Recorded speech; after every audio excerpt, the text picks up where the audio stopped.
बहुत स्वागत है आप सभी का। आपके साथ मैं हूं अभिलाष मिश्रा। आप देख रहे हैं आपकी बात मध्य प्रदेश।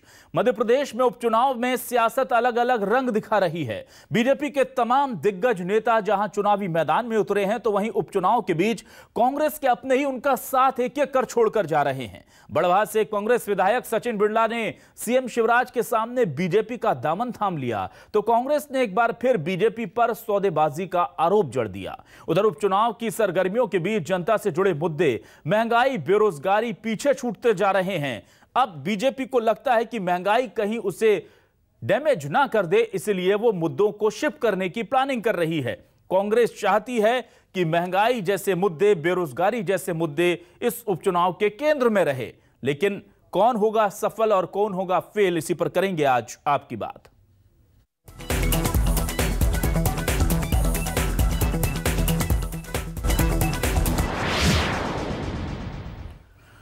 तो आइए सबसे पहले सुन लेते हैं कि क्या कह रहे हैं सीएम और पूर्व सीएम यानी कि शिवराज सिंह चौहान और पूर्व मुख्यमंत्री कमलनाथ इन उपचुनावों को लेकर। कांग्रेस अब बेदम हो गई है। कांग्रेस का बंटाढार हो रहा है और उस पार्टी में रह के जनता की सेवा नहीं की जा सकती, इसलिए वो भारतीय जनता पार्टी के साथ आए हैं। हम उनका भारतीय जनता पार्टी परिवार में स्वागत करते हैं और विकास का महाअभियान और जन कल्याण का हमारा जो प्रयास है वो लगातार जारी रहेगा। शिवराज सिंह जी, आप इनको हिसाब दो। 17 साल आप मुख्यमंत्री रहे, मैंने सुना आज भी आ रहे। आज ये बिजली की बात नहीं करेंगे, बेरोजगारी की बात नहीं करेंगे। आज तो भारतीय जनता पार्टी के पास बचा है धन। ये आ रहे हैं आपसे बात करने नहीं, पैसा बांटने आ रहे हैं। ये पैसा बांटने आ रहे हैं, सोचते हैं कि ये खरीद लेंगे। ये प्रशासन के दबाव से, प्रशासन के दबाव से, धनबल से, पैसों से ये चुनाव जीतना चाहते हैं। और आइए अब देखते हैं कि दिग्गज बीजेपी और कांग्रेस के किस तरह से एक दूसरे पर निशाना साध रहे हैं और इस उपचुनाव में खुद की जीत का दावा कर रहे हैं। देखिए, डूबते हुए जहाज में कोई भी नहीं बैठता है। सचिन बिरला का पूरा राजनीतिक जीवन है और ये मालूम है कि कांग्रेस का अस्तित्व खत्म हो रहा है और इसीलिए कोई भी समझदार व्यक्ति जिसको अपने राजनीतिक भविष्य की चिंता हो वो कांग्रेस में रह ही नहीं सकता। और सचिन जी अगर भारतीय जनता पार्टी में आए हैं तो मैं इसे कोई आश्चर्य नहीं मानता, क्योंकि उन्हें अपने भविष्य की चिंता है और भविष्य अगर है इस देश के अंदर किसी राजनीतिक दल का है तो वो भारतीय जनता पार्टी का है। मोदी जी के नेतृत्व में देश में, शिवराज जी के नेतृत्व में प्रदेश में। देखिए, आज बिरला को लेकर चर्चा सुनने में आ रही है कि भाजपा में जाने वाले बहुत ज्यादा रहती है। जो बिका हुआ है वो बिकेगा। बिरला को लेकर चर्चा सुनने में आ रही है कि भाजपा में जाने वाले बहुत ज्यादा रहती है। जो बिका हुआ है वो बिकेगा। अब असल मुद्दे कहीं पीछे ना छूट जाएं, इसलिए न्यूज 24 मध्य प्रदेश छत्तीसगढ़ चुनावी मैदान में जाकर लोगों की नब्ज टटोल रहा है और उनसे पूछ रहा है कि आपके मुद्दे क्या हैं। तो नेपा नगर में हमारी टीम के सामने जो सबसे ज्यादा दर्द वहां के लोगों का उभरा वो ये था कि स्थानीय लोगों ने मांग की वहां पर ट्रेन स्टॉपेज की। इस खबर को हमने प्रमुखता से दिखाया और हमारी इस खबर ने वहां पहुंचे बड़े नेताओं को जगाया। न्यूज 24 मध्य प्रदेश छत्तीसगढ़ पर लोगों की डिमांड देखकर बीजेपी और कांग्रेस दोनों अब यह दावा कर रहे हैं कि हम ट्रेन का स्टॉपेज करवा देंगे। सवाल यह है कि महाशय, आप दोनों तो पहले से थे, कांग्रेस बीजेपी यहां पहले से थी, तब स्टॉपेज क्यों नहीं करवा दिए? लेकिन बड़े नेताओं के बयान सुनिए। ज्योतिरादित्य सिंधिया और दिग्विजय सिंह अब दावा कर रहे हैं कि वो कराएंगे ट्रेनों के स्टॉपेज की व्यवस्था। खत्म कर दिए। मैं राज्यसभा के सांसद के रूप में आपकी लड़ाई लड़ने के लिए तैयार हूं और स्टॉपेज करा के रहेंगे, नहीं तो हम आके रेल रोकेंगे, जो भी होगा देखेंगे। दूसरी मांग जो बहन सुमित्रा जी आकर मुझे कई बार कही है कि कोविड के समय में जो ट्रेन के स्टॉपेज बंद हो चुके थे, उन ट्रेन के स्टॉपेज को दोबारा चलाने का कार्य आपके साथ मिलकर मैं करूंगा, ये विश्वास मैं आपको दिलाता हूं। तो क्या है न्यूज 24 मध्य प्रदेश छत्तीसगढ़ के आज के सवाल। जल्दी से आपको सवाल दिखा देते हैं, फिर डिबेट शुरू करते हैं। उपचुनाव का रंग चढ़ा, बीजेपी कांग्रेस का बीपी बढ़ा। जी हां, आपको बता दें कांग्रेस का क्यों बढ़ा, बीजेपी का क्यों बढ़ा, बताएंगे आपको आगे डिबेट के दौरान। लेकिन हां, दोनों का बीपी बढ़ चुका है। महंगाई जैसे मुद्दों को लेकर के परेशान है बीजेपी और कांग्रेस अपनों से दुखी है। बीजेपी की सेंध मारी, कांग्रेस अपनों से हारी। यह भी बड़ा सवाल है, क्या वाकई में इस बार कांग्रेस के लिए बहुत ज्यादा दिक्कत हो गई है? बढ़ती महंगाई से बीजेपी परेशान। दूसरे मुद्दे गरमाने का बनाया गया है प्लान। महंगाई, बेरोजगारी से शिफ्ट करना है पब्लिक को। एमपी उपचुनाव में वोटर मौन, सत्ता का सेमीफाइनल आखिर जीतेगा कौन? तो ये बड़ा सवाल है जो हम आज उठाने जा रहे हैं। हमारे साथ खास मेहमान जुड़ चुके हैं, यशपाल सिसोदिया बीजेपी विधायक जुड़ चुके हैं, वरिष्ठ नेता। यशपाल जी, स्वागत है आपका न्यूज 24 मध्य प्रदेश छत्तीसगढ़ पर। मैं आपसे जानना चाहूंगा यशपाल जी कि कौन से ऐसे मुद्दे थे जो अभी इस वक्त आपको लग रहा है, क्योंकि हम देख रहे हैं कि ट्रेनों को रोकने की डिमांड तो बहुत पहले से हो रही थी। अब दिग्विजय जी कह रहे हैं कि हम ट्रेन रोक देंगे, सिंधिया जी कह रहे हैं हम रोक देंगे। न्यूज 24 मध्य प्रदेश छत्तीसगढ़ पिछले 2-3 दिनों से फील्ड में लगातार है और हमने इस मुद्दे को उठाया। उस पर आधे घंटे का विशेष प्रोग्राम भी हमने दिखाया कि नेपानगर के जनता कह रहे हैं कि रेल नहीं तो वोट नहीं, और इस तरह के कई मुद्दे हैं स्थानीय। क्या उन पर यह चुनाव होने जा रहा है, या आपको लगता है ओवरऑल केंद्र और राज्य की परफॉर्मेंस पर यह चुनाव होगा? देखिए अभिलाष जी, चुनाव के दौरान में निश्चित रूप से जनता अपनी बात रखती है, क्योंकि जनता के बीच में मुद्दे होते हैं जो जनप्रतिनिधियों के पास, संगठन के पास या चुनाव मैदान में जो दल होता है उस तक पहुंचाने की बात करते हैं। और जो बड़े इश्यूज होते हैं, जो बड़ी समस्या होती है, उनका ध्यान तो जनता, देखिए मतदाता का अधिकार है और वो कांग्रेस से भी बात करेगा, भारतीय जनता पार्टी से भी बात करेगा। लेकिन मित्रा कह सकता हूं कि जो विकास की बात करती है जो दल, उससे लोग ज्यादा करते हैं अपेक्षा। और जिनकी सरकार होती है नेतृत्व वाली, फिर चाहे भारत की सरकार मोदी जी के सशक्त नेतृत्व वाली हमारे दल के हाथों में है, या मध्य प्रदेश की माननीय मुख्यमंत्री शिवराज जी के हाथों में हमारे दल की है, तो हमसे लोग ज्यादा अपेक्षा करते हैं। और अपेक्षा अभिलाष जी उनसे की जाती है जो पूर्ति करने की सामर्थ्यता रखता हो, दक्षता रखता हो। घोषणा करना और बड़ी बड़ी बातें करके दोबारा चले जाना, हमने तो बहुत और भी देखा अभिलाष जी। जब चुनाव आते थे, कांग्रेस मतदान के 3 दिन 4 दिन 5 दिन पहले इलेक्ट्रिक के पोल रखवा देते थे, चुनाव हो जाते थे, चुनाव जीत जाते थे, पोल वापिस उठा लेते थे। पाइपलाइन के लिए पाइप आ जाते थे और वापिस पाइप चले जाते थे, और कई पत्थर लगा देती थी कांग्रेस के चुनाव के पहले। ये शिलान्यास, ये शिलान्यास, ये शिलान्यास, और वो शिलान्यास बनकर रह जाते। आज हमारे पास पेंडेंसी नहीं है अभिलाष जी। और अगर मेट्रो की बात करती तो हमसे बात करती है, अगर ब्रॉडगेज की बात करती तो हमसे बात करती है, यदि हवाई जहाज की उड़ानों की बात करती तो हमसे बात करती है, क्योंकि हमने विकास किया है।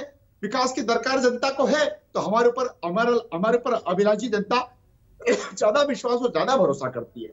ठीक है, लेकिन यशपाल जी एक सवाल मेरा यह भी है कि जो स्थानीय लोग हैं, हम देख रहे हैं कि वहां पर उनकी कई बड़ी समस्याएं हैं। अब हम जब बीजेपी से सवाल पूछते हैं तो वो कहती हैं कांग्रेस के 50-60 साल में क्या हुआ, कांग्रेस से सवाल पूछते हैं तो वो कहते हैं बीजेपी के 15-16 साल में क्या हुआ। तो कुल मिलाकर के जो मूलभूत सुविधाएं हैं, सड़क, बिजली, पानी, अगर ये भी आजादी के 75 साल बाद तक स्थानीय लोगों को नहीं मिली है, तो इसकी जिम्मेदारी क्या अभी जो तत्कालीन सरकारें हैं पिछले 5-10 सालों की, उनके ऊपर ज्यादा नहीं होती? क्योंकि इतिहास में जो हुआ, लेकिन अगर वर्तमान भी हमारा ऐसा ही रहेगा तो फिर तो ये बड़ा गंभीर मामला है सर। अभिलाष जी, मैं तो कह रहा हूं कि दिल पर हाथ रख करके कांग्रेस कहते, फिर चाहे वो माननीय दिग्विजय सिंह जी हो, चाहे वो माननीय कमलनाथ जी हो, या कांग्रेस का कोई भी नेता हो, कोई भी जनप्रतिनिधि हो। अगर मैं कहूं कि भोपाल की यात्रा, हमारे जिस शहर का मैं प्रतिनिधित्व करता हूं, अगर 12-12 घंटे में, 13-13 घंटे में हम सड़क मार्ग से पहुंचते थे, आज अगर 5 घंटे में पहुंच रहे हैं। अगर आप कहें कि 2 लाइन सड़क, 4 लाइन सड़क, 8 लाइन सड़क, फिर ये वायुयान की सेवाएं, ये सब अगर बड़ी है अभिलाष जी, तो भारतीय जनता पार्टी के कार्यकालों में ज्यादा बड़ी है। कांग्रेस ईमानदारी से करते हैं 55 साल उनके और 15 साल स्टेट के हमारे, मोदी जी के 7 साल, अटल बिहारी वाजपेयी जी के 6 साल, और इनको अगर आप जोड़ करके चलेंगे तो मैं समझता हूं भारतीय जनता पार्टी का विकास कांग्रेस के ऊपर भारी पड़ेगा। जी बिल्कुल, और जाहिर सी बात है कि यशपाल जी, इस पूरे मामले को लेकर के हम देख रहे हैं कि किस तरह से तमाम चीजें जो हो रही हैं, लेकिन बीजेपी बार बार क्यों तोड़ रही है सर? कहा जा रहा है कि कांग्रेस के लोगों को तोड़ रहे हैं, प्रलोभन दे रहे हैं। कथित ऑडियो भी सुलोचना रावत के बेटे का एक जारी किया गया था और कहा गया था देखिए मंत्री पद की बात कही गई है, टिकट दिए जाने का लालच दिया गया है, और अब सचिन बिरला आते हैं। तो क्या बीजेपी के पास लोग नहीं है, क्या दिक्कत क्या हो रही है? और इतनी तेजी से अगर आमद होगी अच्छी बात है, लेकिन इससे क्या स्थानीय लोग खफा नहीं होंगे, स्थानीय कार्यकर्ता जो लगातार उस क्षेत्र में काम कर रहे थे?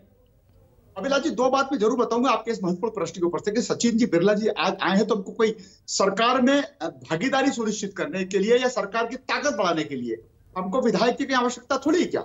वो अपनी मर्जी से चल करके आए और उनका भी अभी 2 वर्ष का कार्यकाल बाकी बचा। अब कांग्रेस आज भी कर रही है कि खरीद फरोख्त करके तोड़ करके लाएगी। कल भी कर रही थी और आज भी कर रही है अभिलाष जी। आज क्यों खरीद फरोख्त की बात करें? पहले भी कोई खरीद फरोख्त नहीं हुई अभिलाष जी। चलिए छोड़िए, हम कह रहे खंडवा के मामले में, बड़वा का मामला जो हमारा बिरला जी का आया, सचिन जी का, मैं जिस स्थान पर बैठ करके डिबेट में आपसे चर्चा कर रहा हूं जोबोट में, अलीराजपुर जिले के कांग्रेस के युवक कांग्रेस के शंकर जिला अध्यक्ष जी ने कल प्रदेश अध्यक्ष विक्रांत भूरिया जी को अपना त्यागपत्र दे दिया है और वो घर बैठ गए। बताइए, संगठन में लोग छोड़ करके जा रहे हैं, हमारी चालबाजी है क्या? सत्ता में बैठे लोग, विधायक जैसे लोग अगर छोड़ छोड़ के भारतीय जनता पार्टी की तरफ में आ रहे हैं तो क्या हम कोई प्रलोभन दे रहे हैं क्या? ठीक, आग लगी हुई है, तूफान आया हुआ है कांग्रेस में। कांग्रेस की जो नाव है वो हिचकोल है, खाली हिचकोल है। ठीक है, किनारा नहीं मिल पा रहा है। ठीक है, मृणाल पंत जी हमारे साथ इस वक्त हमें ज्वाइन कर चुके हैं, कांग्रेस के वरिष्ठ नेता। बहुत स्वागत है मृणाल जी आपका न्यूज़ 24 मध्य प्रदेश छत्तीसगढ़ पर। मृणाल जी, मैं आपसे जानना चाहूंगा, जो स्थानीय मुद्दे हैं उनको लेकर के आप लोग चुनाव में जा रहे हैं, महंगाई, बेरोजगारी, ये मुद्दे आप लेकर के जा रहे हैं या फिर कोई और रणनीति? आखिर रणनीति है क्या? देखिए, मध्य प्रदेश सरकार की असफलताएं तो इस उपचुनाव में एक प्रमुख मुद्दा है ही है, लेकिन उससे बड़ा एक जो मसला निकल कर आया है वो ये है कि जिस कदर का राजनीतिक भ्रष्टाचार पिछले 2 सालों में मध्य प्रदेश के समाज ने देखा है, वैसा शायद हिंदुस्तान के इतिहास में कहीं देखने को नहीं आया। भारतीय जनता पार्टी की राजनीतिक दरिद्रगी का इससे बड़ा उदाहरण कोई नहीं हो सकता कि कांग्रेस के विधायकों को खरीद के सरकार बनाने के बाद उपचुनाव में चुनाव लड़वाने के लिए उनके पास भारतीय जनता पार्टी के कार्यकर्ता भी नहीं थे। एक तरफ सुलोचना रावत जी को कांग्रेस से तोड़ करके लाया गया तो दूसरी तरफ वो समाजवादी पार्टी से चुनाव लड़ चुके दल बदलू को पृथ्वीपुर से टिकट दिया गया। और परिवारवाद की बात करने वाली पार्टी ने पूर्व विधायक जी के परिवार के एक व्यक्ति को टिकट देके रहेगांव सीट से चुनाव लड़ाया। तो 3 की 3 सीटों के उपचुनाव में भारतीय जनता पार्टी के तथाकथित आदर्शों के अनुरूप एक भी उम्मीदवार इस उपचुनाव में सामने नहीं आ रहा। वो तो खंडवा के लोकसभा के चुनाव में अगर शिवराज सिंह जी को इस बात का खतरा नहीं होता कि भविष्य में नंद कुमार जी के पुत्र आगे चल के उनके पुत्र कार्तिकेय को राजनीतिक टक्कर नहीं दे दें, तो वहां भी वो परिवारवाद को आगे बढ़ाते हुए उन्हीं को टिकट दे देते। और ये जो नई परिस्थिति बनी है ये भी इस चुनाव में एक मुद्दा है। दूसरी महत्वपूर्ण बात यह है कि मध्य प्रदेश में कमलनाथ जी की सरकार ने जिस तरह से जनोपयोगी निर्णय लिए थे, बिजली की कीमतें कम हो गई थी, आम जनता को जबरदस्त राहत मिली थी। उसके विपरीत आज पेट्रोल, डीजल, गैस से लेके बिजली के बिल और सब्जी, खाने पीने, राशन की चीजों तक जबरदस्त महंगाई का माहौल है। मध्य प्रदेश की सरकार बेतरह लोगों की सहायता करने में असफल साबित हुई है। कोविड के दौरान जिस त्रासदी का सामना मध्य प्रदेश की जनता को करना पड़ा वो याद अभी भी मतदाताओं के दिलों में ताजा है। लेकिन मृणाल जी, यशपाल जी तो ये कह रहे हैं कि जो लोग टूट टूट कर जा रहे हैं, चाहे सचिन बिरला हो, सुलोचना रावत हो या दूसरे लोग, की आग लगी हुई है पार्टी के अंदर, संगठन के अंदर, कोई रुकना नहीं चाहता। हम देख रहे हैं कि कैलाश विजयवर्गीय जी कह रहे हैं कि कौन डूबते जहाज में रहेगा। अभी तो सचिन बिरला का पूरा कैरियर पड़ा है और वो जानते हैं कि आगे क्या हश्र होना है पार्टी का। तो ये एक बार आत्म अवलोकन, आत्मचिंतन तो आपको भी करना होगा, कांग्रेस को भी करना होगा कि लगातार जो है वो तमाम नेता आपको छोड़कर जा रहे हैं जो कि बिल्कुल वफादार कार्यकर्ता थे। कुछ तो खामी इधर से भी होगी। धन की ताकत से जिस तरह की राजनीतिक खरीद फरोख्त का समय इस दौर में चल रहा है वो मध्य प्रदेश और देश ने कभी देखा नहीं। हाँ, मैं ये भी जरूर स्वीकार करना चाहूंगा कि सभी दलों में विचारधारा के प्रति प्रतिबद्धता में कमी आई है और ये जो आया राम गया राम की संस्कृति है ये आने वाले दौर में समाज और राजनीति के लिए बहुत घातक सिद्ध होगी। लेकिन इससे बड़ा सवाल जो कांग्रेस पूछना चाहती है वो सवाल ये है कि भारतीय जनता पार्टी का आधे से ज्यादा कांग्रेसीकरण तो हो ही चुका है, तो इसलिए क्या देश की जनता को भारतीय जनता पार्टी से ये उम्मीद करनी चाहिए कि लगातार सालों साल जिस पार्टी के विरोध में खड़े रहकर भारतीय जनता पार्टी अपनी राजनीति कर रही है वो न केवल उस कांग्रेस पार्टी के लोगों को अपना रही है वरन उन लोगों के साथ कांग्रेस में रहते रहते उनकी जो रीति नीति रही है, क्या भारतीय जनता पार्टी ने यह स्वीकार कर लिया है कि उसके सिद्धांत और उसकी रीति नीति गलत है और कांग्रेस के से आए हुए लोग ही राजनीति को सही दिशा दे सकते हैं?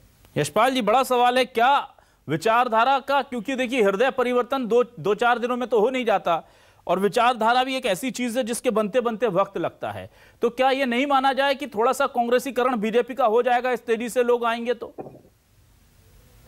अभिलाष जी, भारतीय जनता पार्टी के संगठन में जो लोग आते हैं, भारतीय जनता पार्टी के अनुशासन में जो समाहित हो जाते हैं, वो हमेशा के लिए भारतीय जनता पार्टी के बन करके रह जाते हैं। हम लगातार देख रहे हैं कि इस उपचुनाव में जो हमारे पार्टी के स्वयं के दावेदार थे और आज अगर हमने किसी को अस्वीकार कर लिया है, सब साथ में काम कर रहे हैं। और दूसरा, मैं मेरे मित्र को बताना चाहूंगा कि आप भ्रष्टाचार की बात कर रहे हैं। मनमोहन सिंह जी की सरकार के समय सोनिया जी, राहुल जी, सबको पता है, पूरी कांग्रेस को पता है, पूरे जगत को पता है, ए फॉर एप्पल हम पढ़ते हैं, लेकिन बी फॉर बॉय हम पढ़ते हैं, लेकिन ए से लगा करके जेड तक के 26 अक्षरों के भ्रष्टाचार के नए नए कारनामे कांग्रेस की केंद्रीय सरकार के समय में हुए थे। दूसरा, आपने कहा कि कांग्रेस परिवारवाद को स्वीकार नहीं करती है।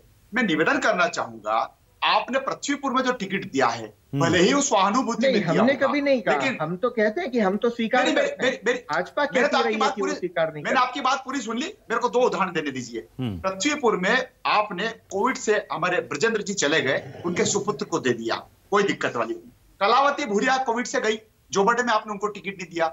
अलीराजपुर जोबट से मात्र 30 किलोमीटर दूर है, एक भाई कांग्रेस से पहले से अलीराजपुर से विधायक है, दूसरा भाई महेश पटेल जोबट का उम्मीदवार है।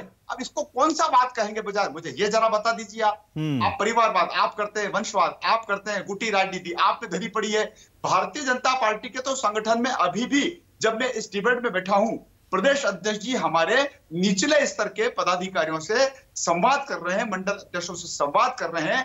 आज रात्रि वो यहाँ पर रुक करके, भले ही आम सभा हमारी बहुत अच्छी हुई है, त्रिवेणी थी आज, सिंधिया जी थे, शिवराज जी थे, विष्णु शर्मा जी थे, और उसके बाद भी हमारे प्रदेश के अध्यक्ष, हमारे संगठन के जो कार्यकर्ता हैं, जो पदाधिकारी है, उनके साथ संवाद कर करके अनुशासनात्मक तरीके से इस चुनाव को लड़ने की मृणाल जी, ये सवाल तो मैं भी करना चाहूंगा। मृणाल जी, ये चीजें तो मुझे भी अखरती हैं जब मैं देखता हूं एक सियासी पार्टी के तौर पर, क्योंकि कांग्रेस को मैंने देखा है कि जब कांग्रेस की सभाएं होती थी तो कैसे एक पूरा आभा मंडल कांग्रेस के नेताओं का मंच पर होता था, लोगों के खड़े होने की जगह नहीं होती थी। अब जब विपक्ष में हैं आप, केंद्र में भी और प्रदेश में भी, उसके बाद भी नेता एकजुट नहीं हो पा रहे हैं। 2 4 5 बड़े नेता एक साथ मंच पर आने के लिए हमें चंद मिनटों, चंद घंटों का इंतजार हम उसके मिलता है, उसके बाद दिखते नहीं है। उससे ज्यादा तो शिवराज सिंह चौहान जो मुख्यमंत्री हैं, सरकार भी चलाते हैं, संगठन चलाने वाले लोग, तमाम मंत्री, नेता, विधायक, सांसद, केंद्रीय मंत्री, आप लोगों से ज्यादा तो जो जील है चुनाव लड़ने की, जो इच्छा शक्ति होती है,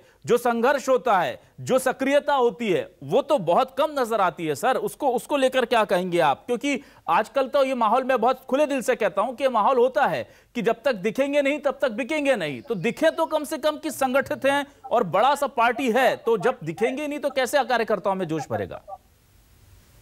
इससे तो साबित होता है कि रणनीतिक तौर पर कांग्रेस पार्टी विपक्ष में रहकर भी अच्छा चुनाव लड़ रही है, और भारतीय जनता पार्टी की स्थिति सरकार में रहकर भी यह है कि 4-4, 5-5 नेताओं को सामूहिक तौर पर एक मंच पर जाना पड़ रहा है। हमने तो इस तरह से कार्य विभाजन किया है कि अगर एक नेता उत्तर के चुनाव में किसी दिन है तो दूसरा नेता दक्षिण क्षेत्र के चुनाव में उस दिन रहे। ये कतई जरूरी नहीं है कि चारों नेता एक साथ एक जगह पर दिखे, बल्कि जरूरी यह है कि चुनावी समय में वक्त कम मिलता है, इसलिए सबकी ऊर्जा का सही तरीके से उपयोग हो सके। अब ये तो भारतीय जनता पार्टी बताए कि उपचुनाव में भी वो इतना संकट क्यों महसूस कर रही है कि 5-5, 6-6 वरिष्ठ नेताओं को एक ही साथ एक ही मंच पर जाना पड़ रहा है। क्या इसका मतलब हम ये मान लें कि शिवराज सिंह चौहान जी के चेहरे में बिल्कुल आकर्षण नहीं बचा है और पिछले चुनाव की हार में भारतीय जनता पार्टी ने इस बात को स्वीकार कर लिया है कि अगर शिवराज सिंह जी चौहान के चेहरे को आगे करके मुख्यमंत्री जी को दिखाते हुए वो ये उपचुनाव लड़ेगी तो ये चुनाव हार जाएगी, इसलिए 4-4 अन्य नेताओं को उनके साथ खड़ा किया जा रहा है। सिसोदिया जी, बड़ा सवाल है, क्या दमोह का झटका है जिसने सबको एक साथ ला करके वहां पर विधानसभाओं में ला करके खड़ा कर दिया है? क्या उससे डरे हुए हैं बीजेपी के लोग? सीधा आरोप लगा रहे हैं पंत जी। अभिलाष जी, पंथ जी अपने दल की बात कर रहे हैं। इनके दल में कभी भी सारे नेता एक साथ एक विचार के साथ एक मंच पे साझा हो ही नहीं सकते, क्योंकि ना उनके मन मिलते हैं ना उनका मंच मिलता है। और भारतीय जनता पार्टी में कहना चाहता हूं कि पिछले हफ्ते भी माननीय मुख्यमंत्री शिवराज सिंह जी चौहान ने 4 मंडलों की, देखिए जोबट में बैठा हूं, जोबट की बात करूंगा। अगर जोबट विधानसभा में 7 मंडल है भारतीय जनता पार्टी के, इनके मंडलम होंगे, हमारे मंडल है, तो 7 में से 4 मंडलों में शिवराज जी ने एक ही दिन में जनसभाओं को संबोधित करी। कहा इस बात का खतरा और डर है कि शिवराज जी को अकेले आगे कर देंगे, हम पीछे हो जाएंगे। देखिए, सरकार, संगठन और सेंटर, केंद्र की राजनीति करने वाले हमारे सिंधिया जी, स्टेट की राजनीति नेतृत्व करने वाले हमारे माननीय मुख्यमंत्री शिवराज जी और प्रदेश के अध्यक्ष, संगठन के पुरोधा, अगर त्रिवेणी मिल करके आती है तो हमारा मंच साझा है ना। कांग्रेस, अच्छा एक बात बताइए, दिग्विजय सिंह जी और कमलनाथ जी एक साथ साथ क्यों नहीं आ रहे हैं? बताइए मेरे को, कौन से मंच पे एक साथ साझा कर रहे हैं? क्योंकि कांग्रेस में दूरियां बहुत है, और कांग्रेस में दूरियां बहुत है, जब एक साथ नेता आ जाते हैं तो फिर मंच टूट जाता है, कपड़े फट जाते हैं। इसलिए अलग अलग डायरेक्शन में, अलग अलग दिशाओं में ये लोग नजर आते हैं। पंत जी, ये बात तो देखिए है कि एक मैसेज तो दिया जा सकता है, भले ही आप कहें कि हमारी रणनीति अलग है, सब चीजें अलग है, लेकिन अब कुछ चीजें हैं ना जो कही नहीं जाती पर समझ में सबकी आती हैं। तो ये दूरियां कब खत्म होंगी और कब एकजुट कांग्रेस दिखेगी? एक आध बार अगर आप आ भी जाते हैं रस्मन, तो वो चीजें उतना मजा नहीं देता जितना कि हम देखते हैं कि एक कम से कम एज अ टीम तो लड़ी है सर। जो भी नतीजा होगा वो तो जनता तय करेगी, लेकिन कांग्रेस लड़ी, साथ में जबरदस्त मुकाबला किया, वैसा तो दिखे। कांग्रेस गंभीरता से चुनाव में है, और जब परिणाम आएंगे तो आप देखेंगे कि कांग्रेस पार्टी उपचुनाव में भी जीत का सेहरा बांध कर आएगी। जहां तक यशपाल जी ने बहुत अच्छी बात की, सुनने में बड़ी अच्छी लगती है, लेकिन इस त्रिवेणी में अगर वो माधो सिंह जैसे किसी समर्पित कार्यकर्ता को की उम्मीदवारी का पुष्प चढ़ा देते तो मैं उनकी बात से पूरी तरह से सहमत रहता। इस त्रिवेणी को आखिर कांग्रेस पार्टी से आए हुए लोगों का संबल लेने की जरूरत हर क्षेत्र में क्यों पड़ रही है?